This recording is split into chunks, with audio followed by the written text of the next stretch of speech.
Bonjour. Bonjour À tous. J'ai une bonne fête. Bonjour et bonne fête. Meilleurs amis, c'est vrai. Ouais.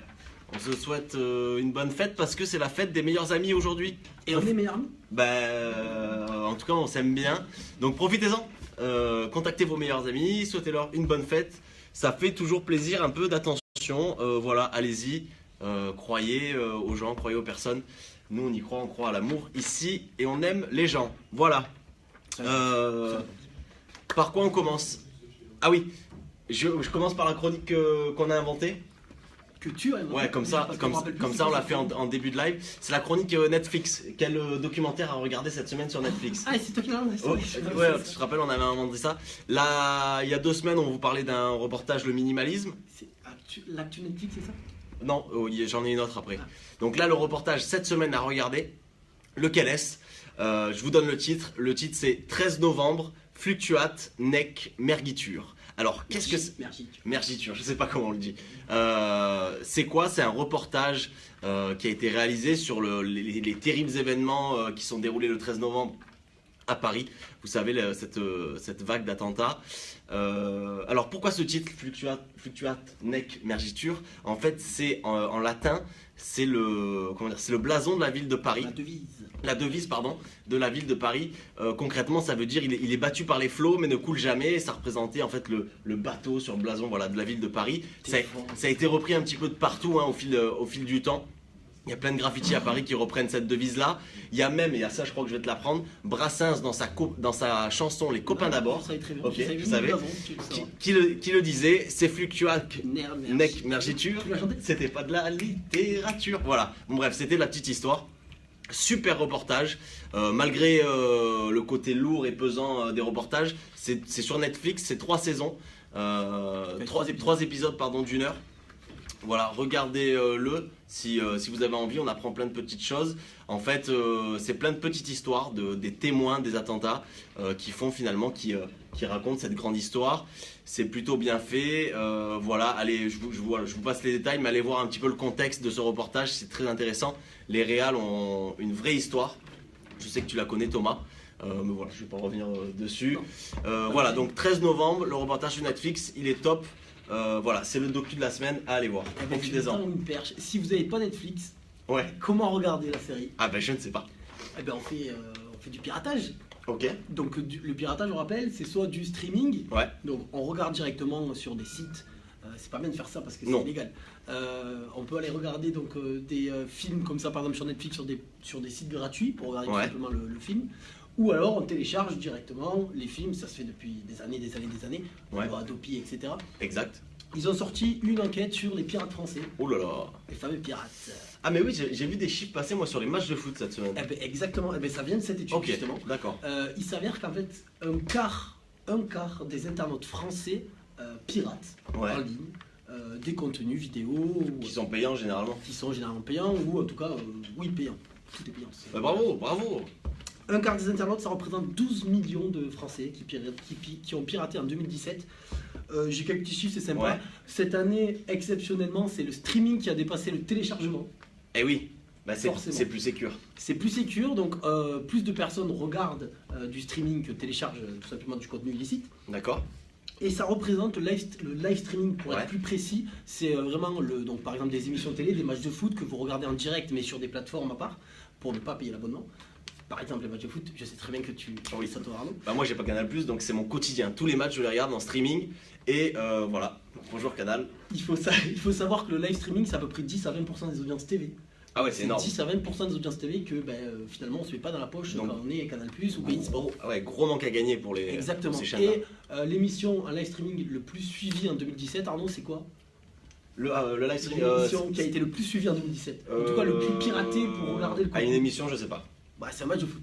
Ah si, le match de foot, je sais. En 2017, c'est Real, Barça. Pas du tout. Barça Paris. PSG Barcelone, victoire du PSG 4-0. C'est 332 000 personnes qui étaient en live streaming, donc qui ont. T'en faisais partie. J'en faisais un peu. Moi aussi. Je préfère pas le dire. Bon. 332 000 personnes et ça représentait 21% de l'audience totale. Donc 21% de l'audience totale n'a pas payé pour regarder le match. C'est énorme. On a Loïc qu'est-ce qu'il nous dit Loïc? Arnaud et Thomas peuvent toujours partager leur compte Netflix Pas de piratage comme ça. Eh bien écoute, étant donné que Netflix c'est un abonnement d'une somme modique, je te propose de prendre ton abonnement à toi. Moi je ne partagerai pas le mien. Et de toute façon je l'ai déjà partagé avec quelqu'un et du coup je suis bloqué des fois le soir. Moi c'est quelqu'un d'autre qui paye pour moi. Ouais, j'ai l'abonnement 2 écrans, c'est hyper chiant. Je suis obligé d'envoyer des textos. Ah oui, je crois que c'est ça, 3 écrans. Ok. Intéressant. Bon, c'était le petit truc. Autre chose sur les pirates aussi, je trouvais ça très drôle de revenir dessus. On en avait parlé la dernière fois, vous savez, il y avait un pirate, en tout cas 2 pirates qui ont piraté YouTube. Ouais. Ça faisait un peu polémique parce que pour le coup c'était une grosse faille au niveau de YouTube. C'était des pirates qui avaient du coup piraté, ils avaient enlevé la chanson Despacito, Arnaud, la chanson qui a été le plus vue dans le monde entier. Il avait supprimé tout simplement Netflix en la remplaçant par une image de Casa de Papel. C'était bien joué d'ailleurs. C'était très bien joué, c'était sympa. Il s'avère que ce sont des Français âgés de 18 ans. Cocorico, je sais pas si je peux dire Cocorico, mais des Français de 18 ans qui ont été interpellés par la police. D'accord. Pas plus d'infos que ça. Mais voilà, je pense qu'ils étaient bien de mais ils ont réussi à les retrouver. Alors, je sais pas comment, du tout. Mais YouTube, je crois, avait enquêté et a trouvé que c'était des Français, je crois, en Isère et dans les autres Pyrénées. Bah oui, on s'embête dans ces régions-là, donc on pirate. En tout cas, belle prouesse technologique de leur part. Oui, tout à fait. Enfin, ok, donc ils se sont fait arrêter. Je termine moi juste avec Netflix. J'ai un petit chiffre sur Netflix. Il y a un rapport de l'ARCEP qui a été publié là en 2010. L'ARCEP, c'est un institut qui s'occupe d'Internet en France, de l'état du trafic d'Internet en France. Netflix donc pèse lourd en nombre d'abonnés, ça on le sait, mais combien pèse Netflix sur la bande passante d'Internet en France? Combien d'espace il occupe? Le trafic Netflix représente 14% de la bande passante d'Internet en France. C'est assez énorme pour une plateforme qui est toute récente. Derrière lui, il y a Google. Devant lui, pardon, il y a Google. Devant lui avec 18%. Et après, le reste, c'est des plateformes sociales, Facebook, etc. On est aux alentours des 50%. Donc voilà, grosse percée de Netflix sur Internet en France. C'était ma petite stat. Écoute, moi je vais vous parler de Twitter. Ça fait longtemps qu'on n'en parle pas. Twitter existe toujours par ailleurs? Arnaud? Bah apparemment, je sais qu'il y a des gens qui l'utilisent à l'agence. C'est vrai, et c'est des réseaux préférés des fois pour les gens d'ici. Twitter, donc, c'est mis, conforme à RGPD, etc. Ils avaient plus après tout le monde? Non, ils étaient en train de le faire là. Alors déjà, c'était les comptes. Ça, c'était déjà même avant la RGPD. On ne pouvait pas aller sur Twitter si on avait moins de 13 ans. D'accord. Si on avait moins de 13 ans, on ne pouvait pas aller sur Twitter. Et du coup, avec la RGPD, il se rend compte que c'est illégal d'enregistrer ou de laisser des tweets de personnes qui avaient moins de 13 ans. C'est illégal de les enregistrer. Donc qu'est-ce qu'ils ont fait? Comme ils peuvent pas savoir l'âge des personnes sur Twitter, ils ont décidé de supprimer tous les comptes des personnes qui avaient moins de 13 ans quand ils se sont inscrits sur Twitter. D'accord. C'est-à-dire que des personnes qui ont peut-être 15-16 ans, ils ont vu leur compte supprimé parce qu'ils n'ont pas le droit de garder les tweets avant 13 ans. D'accord. Donc gros ménage. Ils n'ont pas fait de la dentelle. Ils ont supprimé, bam. Ils ont fait au plus simple. Tant pis pour la perte d'abonnés, pour ceux qui reviendront pas. Je pense qu'ils vont recréer un compte après derrière. Mais... Oui, sûrement. Ok, donc c'est bien, c'est une belle initiative quand même. Ça respecte en tout cas les mineurs. Donc ça c'est chouette. Justement tu parles de RGPD, de contrôle, de données, etc. Moi je reviens sur le premier crash test de Facebook et de Google. Je vous parle de quoi? Je vous parle du vote irlandais qui a eu lieu fin mai, le 25 mai exactement. Vous savez, on a demandé au peuple irlandais de voter lors d'un référendum pour rejeter ou accepter le 8e amendement irlandais. Le 8e amendement irlandais stipulait que l'avortement était illégal. Pour les femmes, évidemment. Tant mieux, les Irlandais ont refusé justement d'accepter, en tout cas de laisser en vigueur cet amendement. Donc à 66%, il me semble qu'ils ont rejeté cet amendement. Donc l'avortement est bien légal aujourd'hui en Irlande. Et c'était le premier crash test pour Facebook et Google. Pourquoi? Parce que autour de ce référendum, Facebook a décidé de bloquer toutes les publicités, toutes les demandes de publicité qui allaient venir de groupes étrangers, donc en dehors de l'Irlande, qui allaient vouloir acheter de la pub sur la plateforme. Ça représente 14% à peu près sur la plateforme d'achat pub qui ont voulu être investis autour de l'Irlande. Ils ont bloqué tout ça. Première mesure, pas mal. Google, quant à lui, a bloqué toutes les pubs YouTube AdWords à destination de l'Irlande sur la période également, justement pour éviter toute manipulation de la démocratie autour de ce vote-là. Il y a quelques failles, ça c'est sûr. Je vous laisserai regarder si ça vous intéresse. Il y a eu quelques publicités qui ont été mises sur le territoire irlandais. Exactement, il y a des pubs qui ont réussi à passer, il y a des gens au Royaume-Uni qui ont dit nous ça bloque pas, on peut le faire. Il y a des journalistes qui ont fouillé le truc. Donc voilà, il y a eu quelques failles, mais c'est le premier vraiment crash test de ces deux grandes plateformes pour éviter toute manipulation autour de votes ou en tout cas de débats politiques. Donc voilà, on y vient, il y a plein de choses qui se mettent en place, notamment aux États-Unis aussi. On va aller vers plus de transparence et c'est tant mieux, je crois. Écoute, sans transition, alors aucune transition Très bien. pour le coup, c'est Snapchat. Ok. Snapchat qui a fait un petit partenariat avec SeatGeek, SeatGeek. Ok. Tu vois ce que c'est? Ouais, je m'assois sur un geek. Non, du tout. Non. C'est une plateforme de billetterie, donc aux USA, une plateforme de billetterie axée sur les mobiles, donc pour acheter des places pour Ok. des matchs, Ah ouais, ok. voilà, pour plein d'événements, Ok. etc. Et ils ont fait un partenariat avec Snapchat. Ouais. Alors, comment ça s'est passé? C'est très simple. Donc SeatGeek avait un compte Snapchat, ils ont mis Ouais. une story d'un stade vide, un stade de foot qui est vide. Remplissez-le. Et il y avait écrit, putain, Alex, t'es fort toi. Ouais. Il y avait écrit, ces sièges peuvent être à vous, swipez pour être ici et voir le match de foot entre Los Angeles c'est et mal. Washington. Et au swipe, Basket? Match de basket? On s'en fout. match de foot. Ok. Los Angeles et Washington. Très bien. Et au swipe, en fait, vous avez un petit bandeau qui disait achetez votre place, 45 $. On cliquait dessus et on pouvait choisir la place, acheter directement sur Snapchat, sur une story. C'est bien. C'est fou. On sait qu'ils veulent se lancer sur le e-commerce. Ils voulaient se lancer sur Ouais. le e-commerce depuis cette année. Là, pour le coup, moi je trouve que c'est énorme comme façon de pouvoir commander des événements, etc. Je pense que ça peut faire beaucoup de Ouais. bien à Snapchat. C'est vrai que c'est pas mal de l'e-commerce. C'est la deuxième ou troisième tentative, je crois, qu'ils font sur ce. Oui, sûrement. Et là, pour le coup, ça c'est vraiment. Ouais. En tout cas, ils ont interviewé, je crois, une personne de Sidi qui disait que c'était parfait pour les utilisateurs et que ça avait pas mal de commandes pour ça. Voilà, il y a eu de la réussite. Tout à fait. Et ils ont même poussé le truc jusqu'au bout, puisqu'ils sont aussi allés en partenariat avec. Alors, je ne le connais pas ce monsieur. Errol Spence Jr., D'accord. qui est un champion de boxe, visiblement, pour Je le connais pas. et qui du coup a reçu un petit snap code. Vous savez, sur Snapchat, vous pouvez directement snapper un Ouais. petit snap code pour ajouter une personne en ami. Et en snappant ce snap code, vous pouvez directement arriver sur Snapchat et payer pour aller voir le match de boxe D'accord. qui va jouer le Directement. 26 juin contre Carlos Campos. D'accord. C'est très récent. Donc, ouais, belle intégration des fonctionnalités e-commerce sur Snapchat. Tout à fait. Bravo. On dit bonjour à Célia qui vient nous rejoindre. Salut Célia, toujours fidèle. Toujours là. Ouais, toujours là. Peut-être Elle travaille pas Célia? Peut-être qu'elle est à Pardon 4 ici. Je pensais qu'elle travaillait dans l'éducation nationale. Peut-être qu'on passe dans l'éducation nationale. Ouais, mais ça me fait un petit peu peur pour l'éducation nationale dans notre pays. Bref, avançons. Si les gens ne travaillent pas, je ne sais pas. Ouais. Que font nos enfants? Ah oui, moi j'ai l'info nulle de la semaine, mais l'info très très nulle de la semaine. Je pense que ça, Alors, est-ce que tu. bon, ça peut être une rubrique aussi, Est-ce ça. que du coup tu dois le dire? Oui, bah du coup je vais dire l'info nulle de la semaine. Qu'est-ce que c'est?